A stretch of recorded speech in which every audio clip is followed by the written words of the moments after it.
today's topic, even number or Hertz number. Actually, students, you must have to take some integer which is having base 10, like any decimal number. So here I have taken two examples, 18 and 1729. Whatever the number we will take as our input, we need to break this number into digits. 18 two digits are there, we need to break 18 into the digits. So 1 plus 8 equal to 9, and sum of the digits is 9. If your input number is divided by each sum of the digits, and your input number divided by sum of the digits of your input number, then it will be your even number. If it will not, then it is not an even number or Hertz number. Actually, this is an even number program, students. Another name of even number is Hertz number. And look at this portion, 1729, 4 digits. This number is having 4 digits. 1729. 1 plus 7 plus 2 plus 9 equal to 19. So 19, 1729 divisible by 19. Actually 19 into 91, 1729. So this is also example of an even number and Hertz number. Is clear, students? Again I am saying, students, what is even number and Hertz number in Java?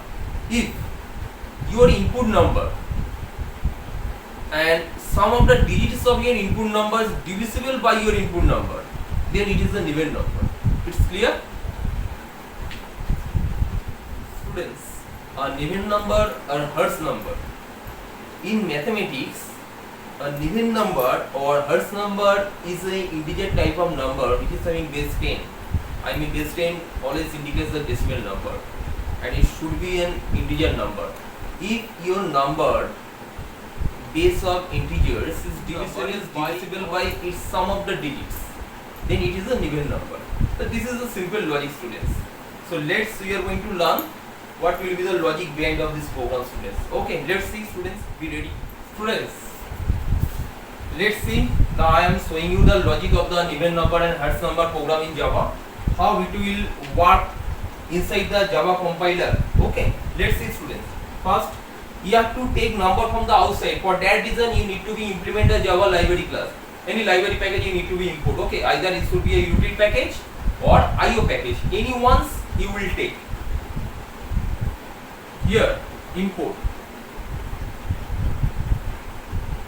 space Java dot util dot start semicolon.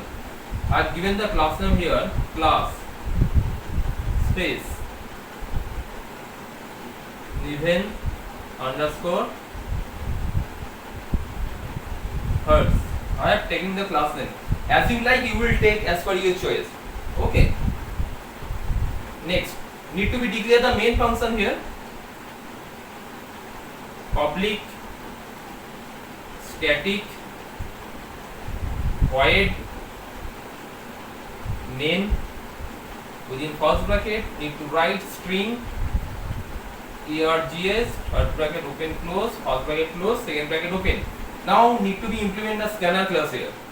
Scanner SCANNER, scanner space SC equal to new scanner, within first bracket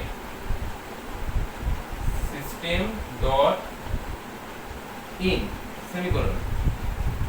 Now here need to be print a message. Here need to be show and print a message, enter number. Okay.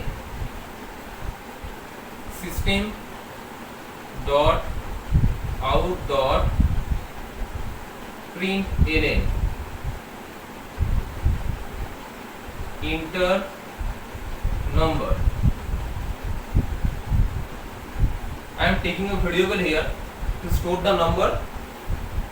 Int space n equal to, n is the integer type of variable, and this variable can hold your user input value. Okay. sc dot next in I is capital, first bracket open close semicolon. Okay. Now students, after taking the user input value from the outside, you need to be stored in another variable, like a temporary variable you can use to store this number, because we need to be manipulation inside the while loop until 0. So this number will move to the value 0. So I don't want to change the original number. For that reason I want to keep my original number in a separate variable. Here I am taking a variable in space temp equal to n. So I can store my n number inside the temp variable. Okay, temp can hold the same value whatever you will take as your input. Now we will take one more variable, students, in space r. This variable I am taking to find out the last digit of your input number. Okay, comma. Now sum, I can initialize the variable sum with 0, semicolon.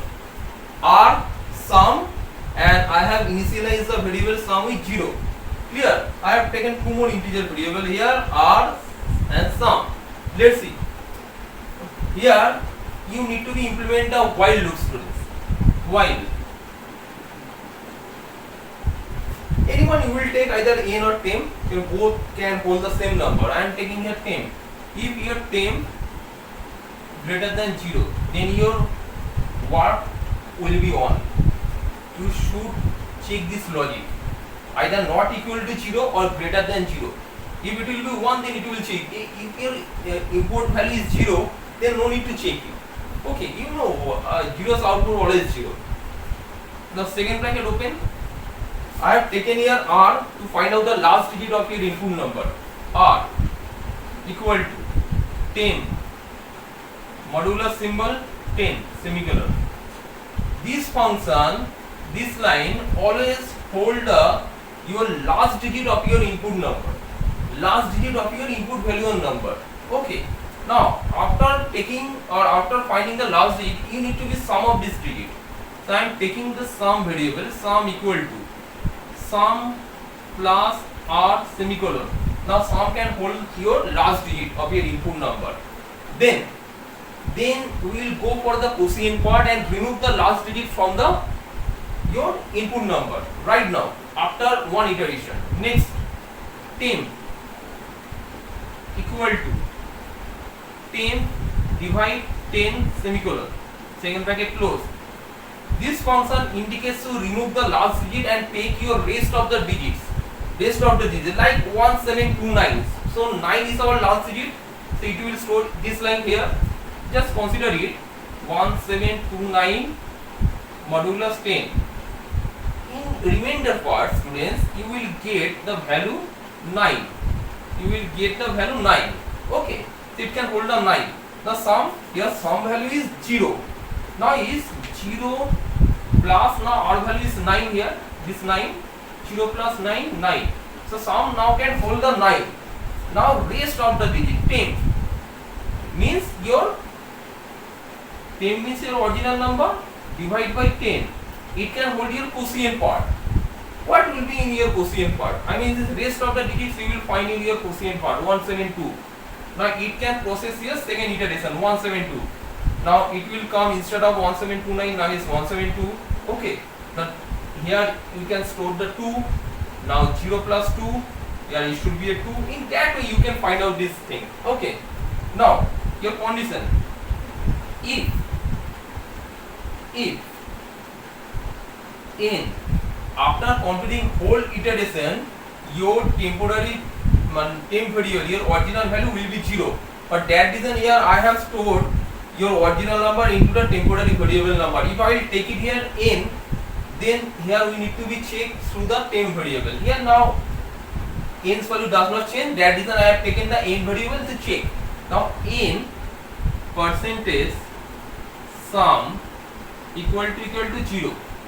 If your number divided by sum of its digits equal to 0, if it will be 0, then it is your even number. Then we will print a message, students. Then it will be a even number. Even number. If it is not, else part. If it is not, then here we will print SOPLN not Niven number, not Niven number. Okay, else close, main close, class close. So this is the way you can check your input number, either Niven number or Hertz number or not. It's clear? So again I am saying, students, Niven number and Hertz number both are the same number. Don't be confused, students. Niven and Hertz both are the same number and same logic you will going to perform inside and behind of this Java program, students. Okay.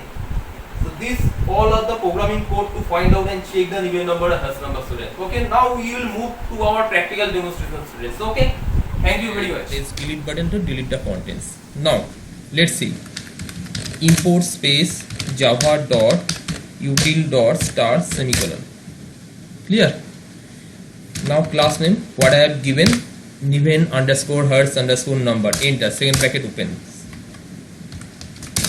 Now need to be declare main, public, static void main, string args, third bracket open close, first bracket close, second bracket open. Now need to be implement the scanner class.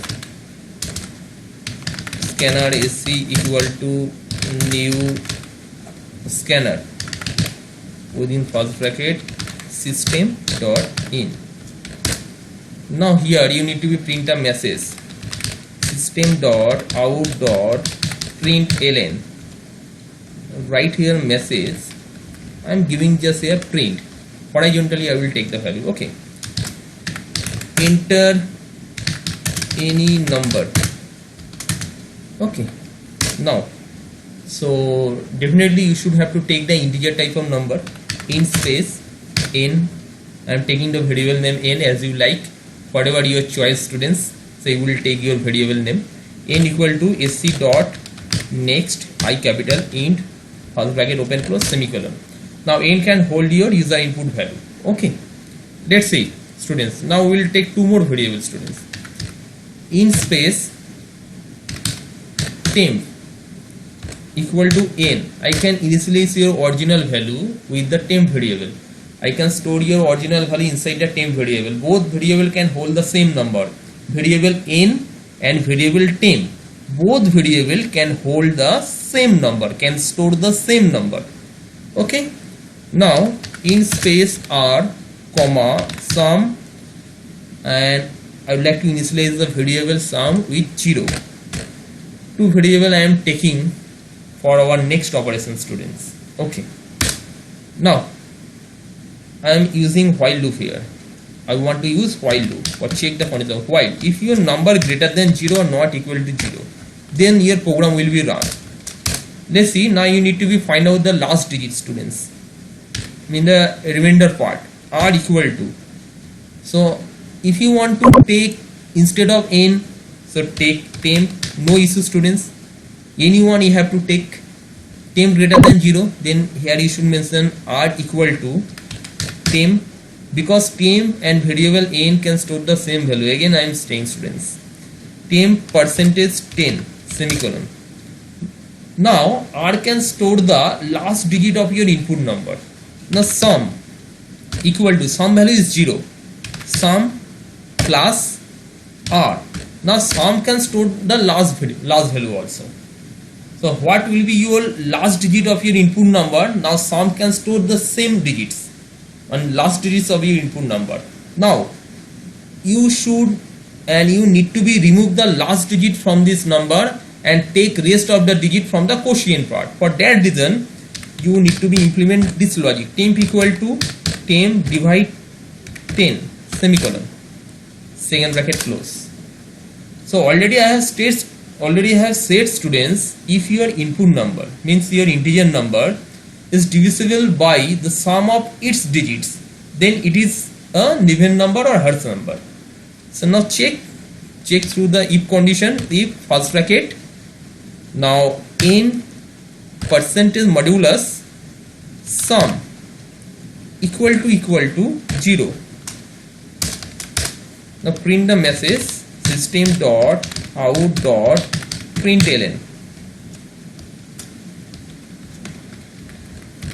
if you want to show your number, then write here n plus. Here plus act like a append, mean accumulate. Okay, now here is not like an operator.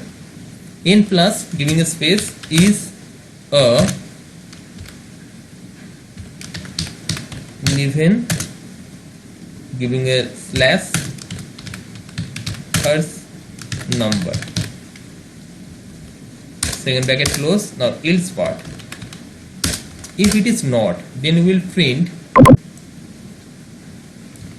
Ctrl C for copy, Ctrl V for paste, is not, just add not an even number or hash number. Next line, second bracket close, main close, class close. Our program is finished. Now check through, click on the compile button, click on the compile button to check is there any error or not. File save students, the message has displayed class compile, no syntax error. It indicates our programming logic is totally correct. Now close this window, right click over here, click on the void main option to check. Okay to continue. Enter any number. Here I have taken 18. Look at here, 18 is an even number and Hertz number. Close this window. One more even number I would like to check. Right click, click void main option, click OK to continue. 1729. Enter. 1729 is an even number and Hertz number. Now I want to check some negative number apart from the even number and Hertz number. Okay, close the window, right click, click on the void main, click OK to continue. Now check just 17, enter. 17 is not an even number. So both logic, you will get the both output, either an even number or not an even number. So means our programming logic is totally correct, students. Hope everybody understood how I have shown to you, students. So implement to your computer. Thank you, students. Thank you very much.